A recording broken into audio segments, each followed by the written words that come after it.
பவுல் சொல்ல, கிறிஸ்துவுடனே கூட சிலுவையில் ஆயினும் பிழைத்துக்கிறேன், நான் அல்ல, இயேசுவே. அவர் தம்முடைய ஆத்ம வருத்தின் பலனை கண்டு டை ஃபார் ஜீசஸ். கிறிஸ்து எனக்கு ஜீவன், சாவு எனக்கான. அவர் இங்கே இல்லை, நாம் சொன்னபடி உயிரோடு இருந்தால், உயிரோடு இருக்கன்னா அந்த பாடுகள் வழியாக, சிலுவையின் வழியாக கல்லறைக்கு போய் கல்லறையிலிருந்து மேலறைக்கு வந்தார். அவருடைய கல்லறை தான் இன்னைக்கு சாட்சி. கிறிஸ்தவத்துடைய முதுகெலும்பு இயேசுவின் உயிர்ப்பு. இயேசு உயிரோடு எழுந்தார். அவர் அகால பிறவி எனக்கு தரிசனமானார்.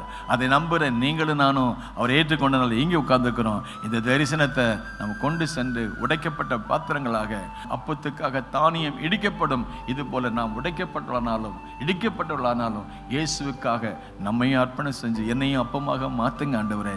எந்த ஏரியாவில் நான் உடைக்கப்படணுமோ, எந்த ஏரியாவில் சரி செய்யப்படணுமோ அதில் சரி செய்யப்பட்டு நான் உமக்கென்று பயன்பட நீங்கள் மரித்து உயிரோடு எழுந்தது போல எனக்கு அந்த நம்பிக்கை தந்திருக்கிறீங்க.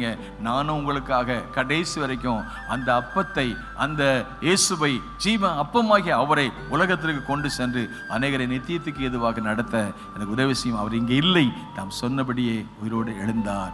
ஆகவே அவர் பிழைத்திருக்கிறது போல நாமும் பிழைத்திருப்போம். கரங்களை திறக்க அல்லேலூயா.